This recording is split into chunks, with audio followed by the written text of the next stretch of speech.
नमस्कार दोस्तों, डेट है आज की 29 अप्रैल 2020 और स्वागत है आपका एडिटोरियल डिस्कशन में। आज हमें 4 आर्टिकल्स डिस्कस करने हैं। सबसे पहले हम आर्टिकल डिस्कस करेंगे हार्ड इम्यूनिटी के कंसेप्ट से संबंधित। दूसरे नंबर पर हम आर्टिकल डिस्कस करेंगे सिविल राइट्स के प्रोटेक्शन से संबंधित। तीसरे नंबर पर हम आर्टिकल डिस्कस करेंगे कोविड-19 के खिलाफ किस प्रकार से साउथ एशियन कंट्रीज कोऑपरेट कर सकते हैं। सबसे लास्ट में हम आर्टिकल डिस्कस करेंगे कोविड-19 के केसेस के बारे में। चलिए डिस्कशन स्टार्ट करते हैं। फर्स्ट इंपॉर्टेंट आर्टिकल कोविड-19 के अगेंस्ट फाइट से संबंधित है। आप जीएस पेपर 2 के इस टॉपिक से आर्टिकल को रिलेट कर सकते हो। देखो, जब हमारे देश में लॉकडाउन इंप्लीमेंट हुआ था उस समय टोटल कोविड-19 के केसेस की संख्या थी 519। पूरे देश में लॉकडाउन लगने के बावजूद 27 अप्रैल तक हमारे देश में टोटल केसेस की संख्या बढ़कर हो गई 28,000। तो आप अंदाज़ा लगा सकते हो अगर लॉकडाउन ना लगा होता तो कोविड-19 के केसेस की संख्या कितनी ज़्यादा बढ़ चुकी होती। बट देखो, प्रॉब्लम ये है, जैसा WHO का भी कहना है, लॉकडाउन एक डिफेंसिव स्ट्रेटजी है। लॉकडाउन से आपको टाइम मिल सकता है, आपका जो हेल्थ इंफ्रास्ट्रक्चर है वो कोलैप्स नहीं हुआ। बट देखो, लॉकडाउन के समय का हमारे देश में विभिन्न गवर्नमेंट्स ने अच्छे से इस्तेमाल नहीं किया। लॉकडाउन के समय का इस्तेमाल करना चाहिए था वायरस के ऊपर अटैक करने के लिए। अटैक कैसे करते? ज़्यादा से ज़्यादा लोगों का टेस्ट कंडक्ट करके, और वो लोग जो पॉजिटिव केसेस के संपर्क में आए हैं उनको आइसोलेट करके, लॉकडाउन को इफेक्टिवली इंप्लीमेंट करके। ये सब चीज़ें हुई तो सही, लेकिन इतनी एग्रेसिवली नहीं हुई जितनी होनी चाहिए थी। अगर ये चीज़ें अच्छे से होती तो 28,000 केसेस नहीं बढ़ते। इसलिए देखो, अभी हमारे सामने वही सिचुएशन है जो 14 अप्रैल से पहले थी। लॉकडाउन को एक्सटेंड किया जाए या फिर ना किया जाए। इसका आंसर देखो सिंपल यस या फिर नो में नहीं है, क्योंकि देश में सभी स्टेट्स के लिए, सभी डिस्ट्रिक्ट्स के लिए एक ही सॉल्यूशन नहीं हो सकता। डिसेंट्रलाइज अप्रोच अभी अपनाने की आवश्यकता है लॉकडाउन के संदर्भ में, खास करके वो जिले जो अभी फिलहाल ग्रीन जोन में आते हैं, जहां पर पिछले 28 दिनों में एक भी नया कोविड-19 का केस नहीं सामने आया है। वहां पे तो देखो लॉकडाउन में छूट दी जा सकती है, लेकिन हाँ, उन जगहों पर भी इन्फ्लुएंजा संबंधित केसेस की सर्विलेंस की जाए, क्योंकि वो केसेस कोविड-19 के भी हो सकते हैं। और अगर देखो ऐसे किसी डिस्ट्रिक्ट में कोविड-19 के केसेस सामने आते हैं तो वहाँ पर फिर से भी लॉकडाउन लगाया जा सकता है। लेकिन अभी वहाँ पर लॉकडाउन को कंटिन्यू करने का कोई मतलब बनता नहीं है, क्योंकि पिछले 28 दिनों से वहाँ पर कोई केस सामने नहीं आया है। लेकिन देखो, लॉकडाउन में कुछ छूट दी भी जाए तो वो रिस्ट्रिक्शंस के साथ दी जाए। जैसे घर से बाहर निकलने पर मास्क लगाना कंपलसरी है।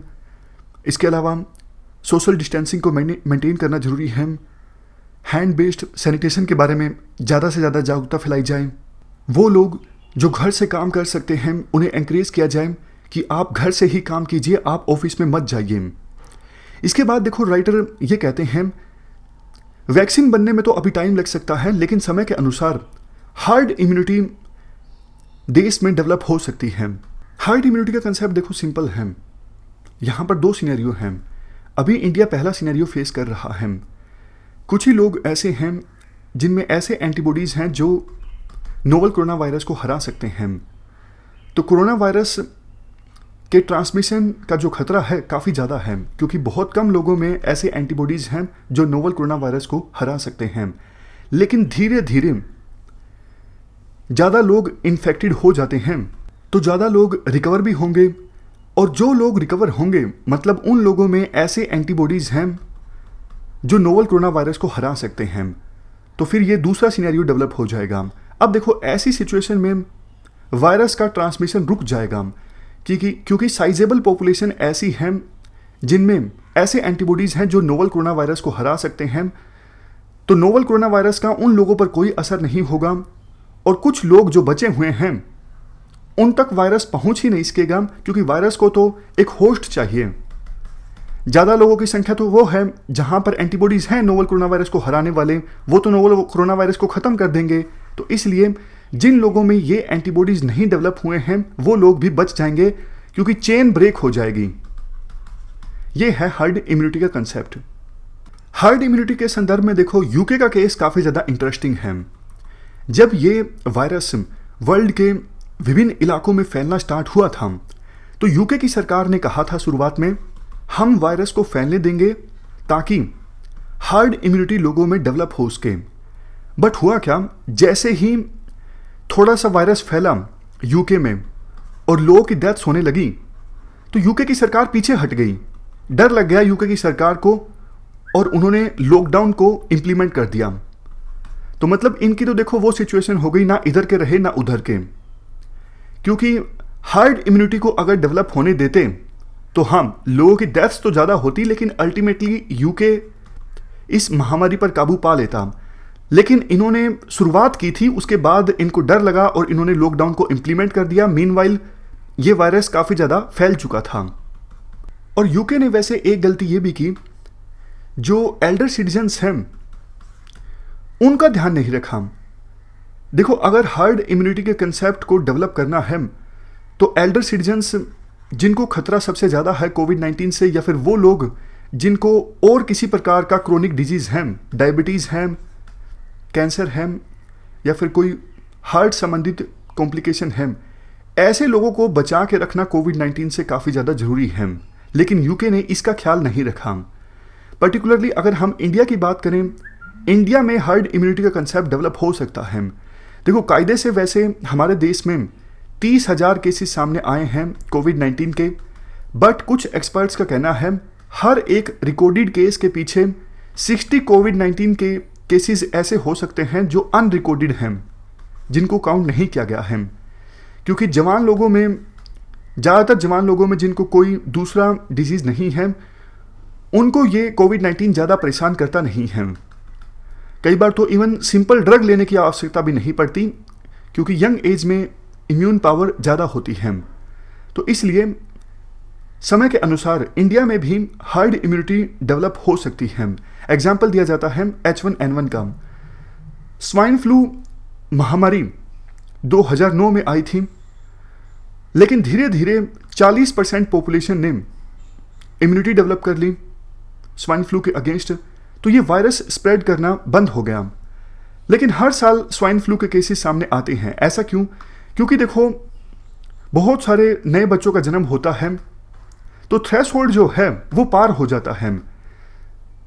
हर्ड इम्यूनिटी का कंसेप्ट तो तभी डेवलप होता है ना, जब एक साइजेबल पॉपुलेशन में ऐसे एंटीबॉडीज डेवलप हो जाएं जो वायरस को हरा सकें।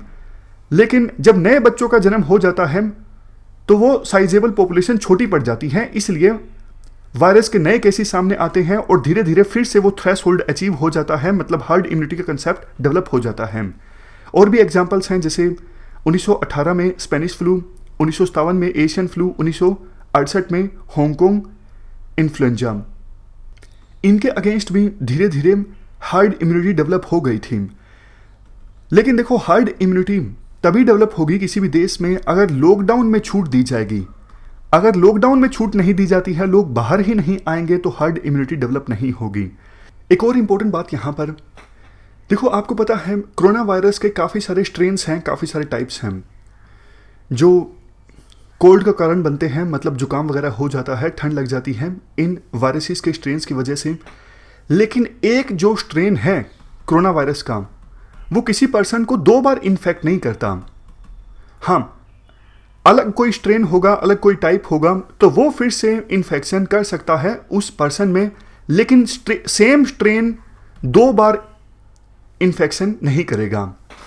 और अच्छी बात यह है, अभी तक की स्टडी ये बताती है कि नोवल कोरोना वायरस बाकी इन्फ्लुएंजा वायरस के कंपैरिजन में थोड़ा स्टेबल है। मतलब ये जो नोवल कोरोना वायरस है, ज़्यादा म्यूटेशन नहीं कर रहा है, अपने आप में बदलाव नहीं ला रहा है। अगर देखो, वायरस अपने आप में ज़्यादा बदलाव लाता है, म्यूटेशन ज़्यादा करता है, तो फिर तो दिक्कत हो जाती है ना। हमने वैक्सीन बनाई, लेकिन वायरस ने अपने आप को चेंज कर लिया, फिर से हमें नई वैक्सीन बनानी पड़ेगी, फिर से हर्ड इम्यूनिटी डेवलप होगी, तो और भी ज़्यादा चिंता का कारण हो जाता है। लेकिन novel corona virus comparatively stable है, म्यूटेशन शो नहीं कर रहा है। लेकिन यहां पर एक केस इंटरेस्टिंग है साउथ कोरिया का। साउथ कोरिया में एक खबर सामने आई कि 222 लोग जो कोविड-19 से रिकवर कर चुके थे उनको फिर से इन्फेक्शन हो गया, वो फिर से कोविड-19 से पॉजिटिव पाए गए। लेकिन अभी तक ये क्लियर नहीं है क्या उनको फिर से इन्फेक्शन हुआ या फिर पहली बार में इन्फेक्शन पूरी तरह से खत्म नहीं हुआ था, इसलिए इन्फेक्शन फिर से रीअपियर हुआ। तो इस मामले में अभी स्टडी जारी है। नेक्स्ट आर्टिकल सिविल राइट्स से संबंधित है। आप जीएस पेपर 2 के इस टॉपिक से आर्टिकल को रिलेट कर सकते हो।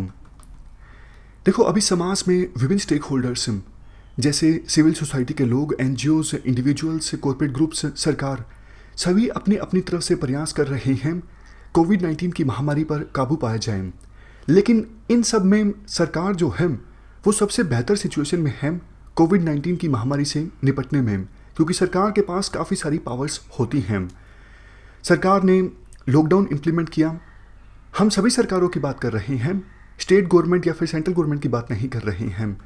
तो जब विभिन्न सरकारों ने लॉकडाउन इम्प्लीमेंट किया, लोगों ने समर्थन भी किया सरकार के इस निर्णय का, क्योंकि लोगों का ये मानना था फिलहाल की सिचुएशन में लोगों की जान बचाना जरूरी है। अगर सरकार किसी प्रकार की रिस्ट्रिक्शन लगाती है तो लगाए, फंडामेंटल राइट्स को वायलेट करती है तो करे, लेकिन लोगों की जान बचाए, और सरकार ने यही किया। देखो, ये आर्ग्यूमेंट्स सुनने में तो अच्छे लगते हैं कि हाँ, लोगों की जान बचानी जरूरी है, सिविल राइट्स का वायलेशन अगर सरकार करती है तो करे। बट प्रॉब्लम ये है, महामारी खत्म हो जाएगी, आज नहीं तो कल इस महामारी को खत्म होना ही है। बट आज के समय में सरकार जो टेम्परेरी मेजर्स ले रही हैं जिनमें फंडामेंटल राइट्स का वायलेशन होता है, वो टेम्परेरी मेजर्स परमानेंट हो जाएंगे, यानी सिविल राइट्स कमज़ोर हो जाएंगे महामारी के ख़त्म होने के बाद भी। इसके बाद राइटर के द्वारा कुछ एग्जाम्पल्स दिए जाते हैं कैसे सरकार बिना कानून के फंडामेंटल राइट्स को वायलेट कर रही है। सबसे ज़्यादा तो सरकार देखो टेक्नोलॉजी का इन्वेसिव यूज़ कर रही है लोगों के पर्सनल हेल्थ डेटा को यूटिलाइज करने के लिए। 3 चीज़ें हैं। सबसे पहले उन लोगों की लिस्ट पब्लिक करना जिनको कोविड-19 हो सकता है। दूसरी चीज़, जिन लोगों को क्वारंटीन में रखा गया है वहाँ पर जियो फेंसिंग टेक्नोलॉजी का इस्तेमाल करना, उन पर नज़र रखने के लिए, उनकी सर्विलेंस के लिए। और इवन बहुत सारी जगहों पर ड्रोन टेक्नोलॉजी का इस्तेमाल किया जा रहा है ये देखने के लिए कि लॉकडाउन का उल्लंघन कौन कर रहा है। तीसरी चीज़, कॉन्टैक्ट ट्रेसिंग एप्लीकेशंस का इस्तेमाल करना, जैसे आरोग्य सेतु, कोविड-19 के केसेस के बारे में लोगों को जागरूक करने के लिए और ये बताने के लिए आपको कितना खतरा है, क्या आप ऐसे पर्सन के संपर्क में आए हैं जो कोविड-19 पॉजिटिव पाया गया है। अब बात करते हैं इन तीनों केसेस में सरकार ने कैसे लॉ के अगेंस्ट जाकर काम किया है। देखो, सरकार ने सस्पेक्टेड पर्सन्स की लिस्ट पब्लिक कर दी। सरकार कहती है हमारे पास पावर है, एपिडेमिक डिजीज़ एक्ट 1897 के अंतर्गत हम ऐसा कर सकते हैं। बट आप इस एक्ट के प्रोविजंस को ध्यान से पढ़ोगे तो इस एक्ट में ऐसा कोई प्रोविज़न नहीं है कि जो सस्पेक्टेड पर्सन्स हैं उनकी लिस्ट को पब्लिक में रिलीज़ कर दिया जाए। देखो, स्टिग्मा आज के समय में काफ़ी ज़्यादा अटैच है कोविड-19 के केसेस के साथ। अगर लोकल लेवल पे कमेटी को थोड़ा सा भी पता लगता है कि इस पर्सन को कोविड-19 हो सकता है तो उसके साथ समाज में काफ़ी ज़्यादा डिस्क्रिमिनेशन होने लगता है। लोग नफ़रत भरी निगाहों से देखने लगते हैं।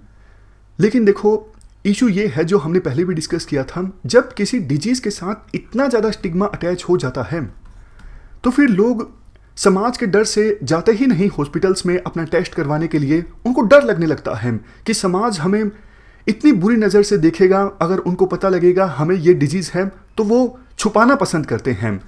तो इससे देखो, ना सिर्फ लोगों की जान जाती है जो आसानी से बचाई जा सकती थी क्योंकि वो समय रहते समाज के डर से हॉस्पिटल में नहीं गए, और इवन ट्रांसमिशन का खतरा भी ज़्यादा रहता है। इसलिए लिस्ट को पब्लिक नहीं करना चाहिए। अब दूसरे केस की बात करते हैं।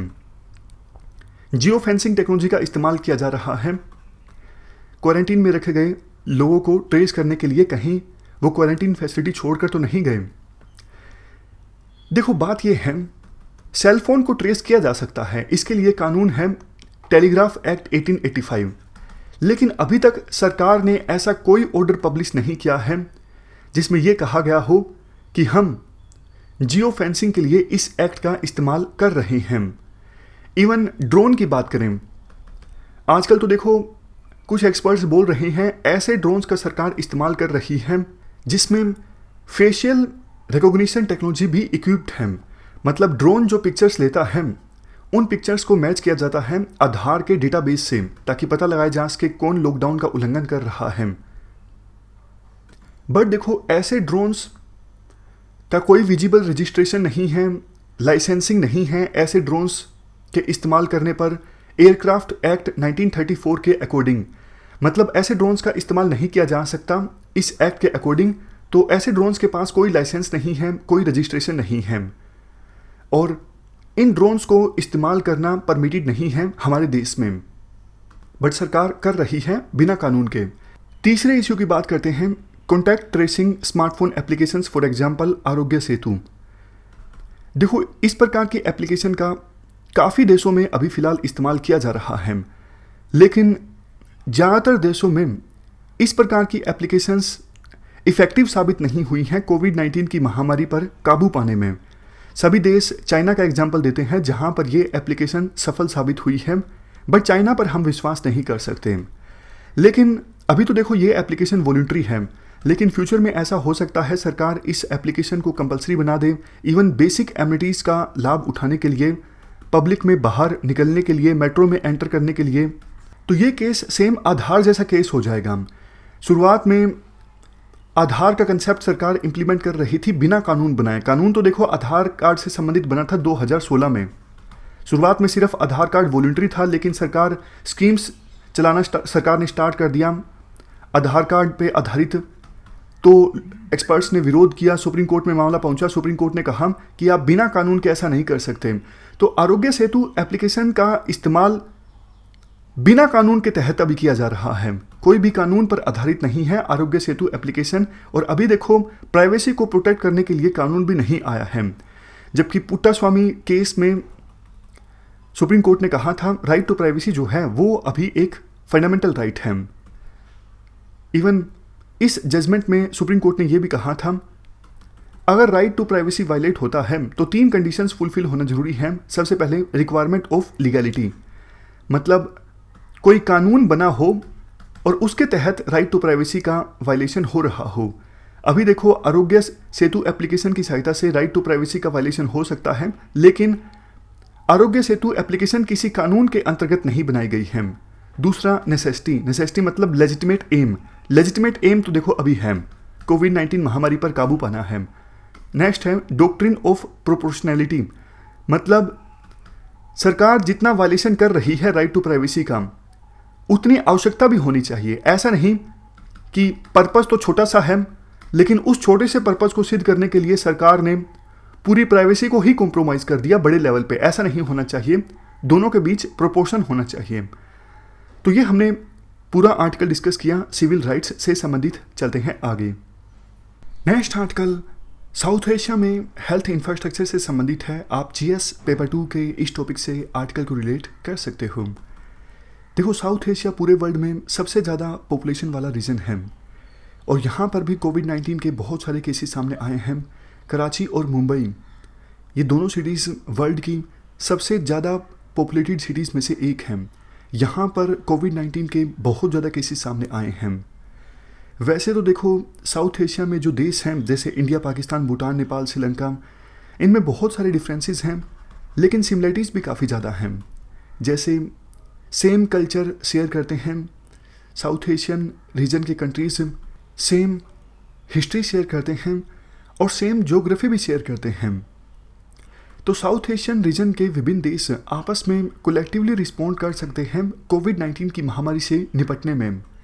देखो ध्यान देने वाली बात यह भी है, ब्रिटेन जिसने इस रीजन को अपनी कॉलोनी बनाया था 1947 के बाद, ब्रिटेन ने तो हेल्थ इंफ्रास्ट्रक्चर पर अच्छा खासा फोकस किया है, लेकिन ब्रिटेन जिसने इस रीजन के देशों में हेल्थ इंफ्रास्ट्रक्चर की नींव रखी थी, आज वो देश मतलब इंडिया, पाकिस्तान, ये सारे देश हेल्थ इंफ्रास्ट्रक्चर पर ज़्यादा खर्च नहीं कर रहे हैं।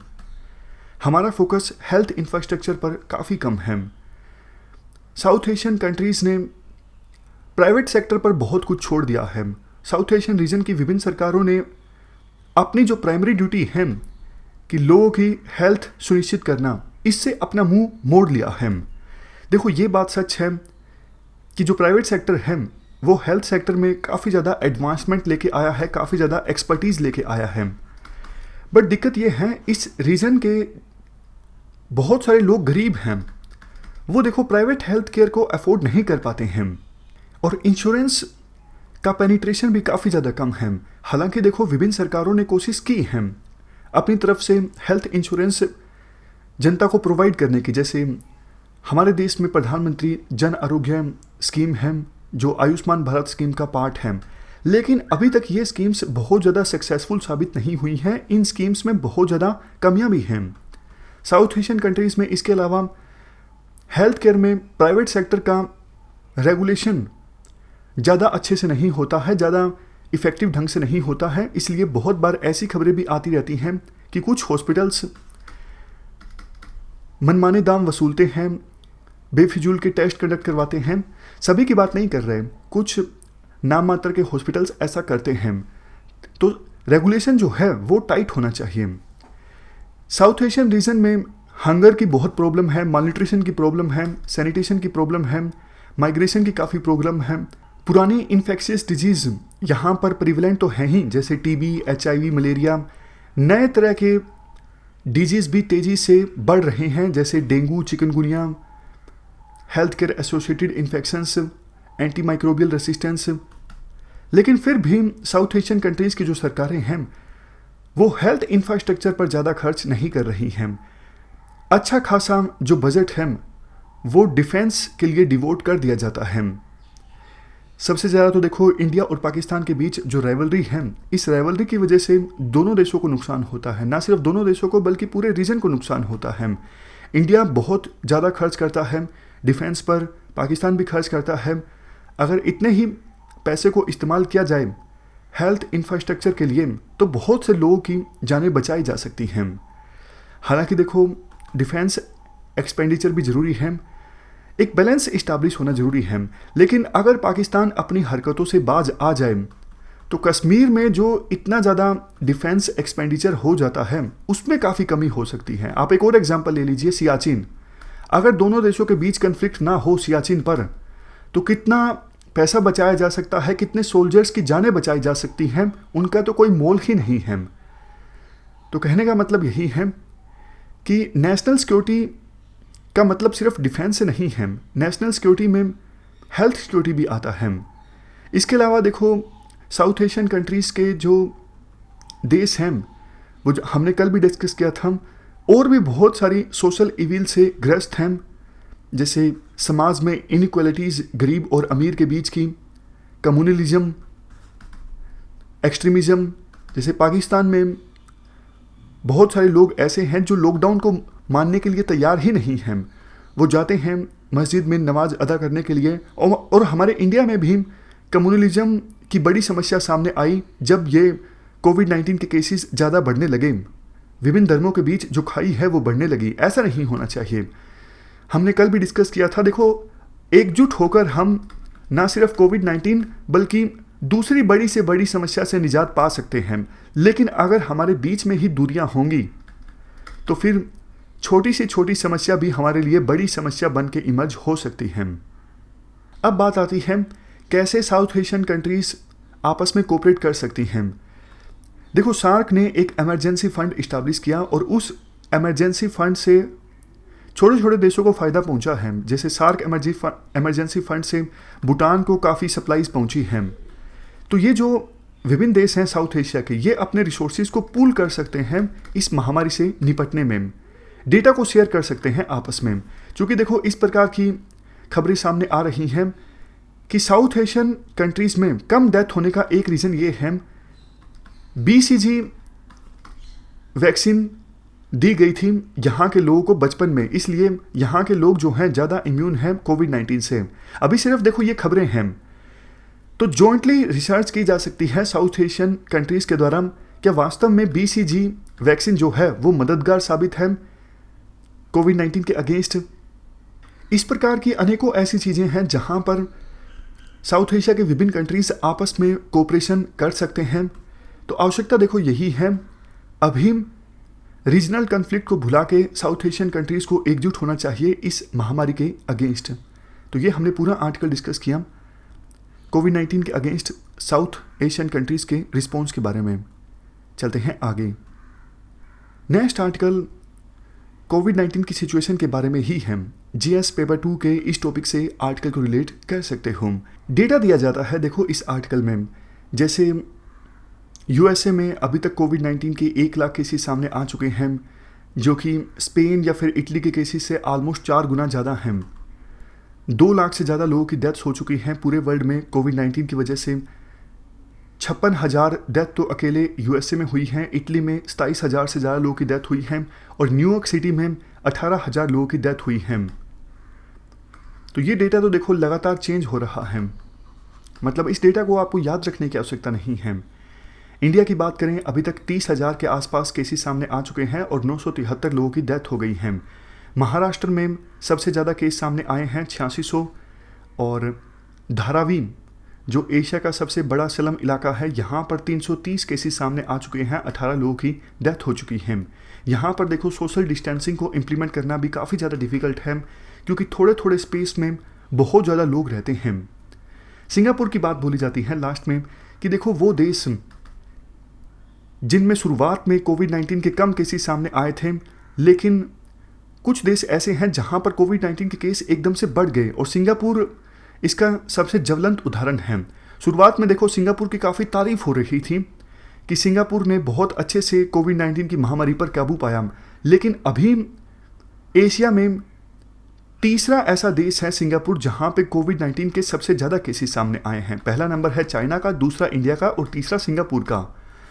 सिंगापुर की देखो पॉपुलेशन भी काफ़ी ज़्यादा कम है ना, अगर उस लिहाज से देखें तो केसेस की संख्या बहुत ज़्यादा है सिंगापुर में, अभी 15,000 के आसपास है।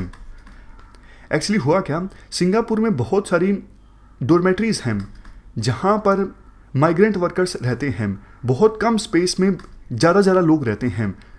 तो यहाँ पर इन इलाकों में कोविड-19 बहुत ज़्यादा फैल गया है सिंगापुर में। हमें भी दूसरे देशों के एग्जाम्पल से काफ़ी कुछ सीखना चाहिए, ताकि बेहतर प्रिवेंशन हम कर सकें, बजाय इसके कि हमारे देश में कुछ घटित हो और उसके बाद हम एक्शन लें। हमें प्रिवेंशन पर ध्यान देना है ताकि कोविड-19 को ज़्यादा फैलने से रोका जा सके। ये हमने आर्टिकल डिस्कस किया, थोड़ी सी इन्फॉर्मेशन थी कोविड-19 के केसेस के बारे में। हमारी आज की इस डिस्कशन में इतना ही है। आज हमने 4 इश्यूज़ को डिस्कस किया। Thank you very much for discussion.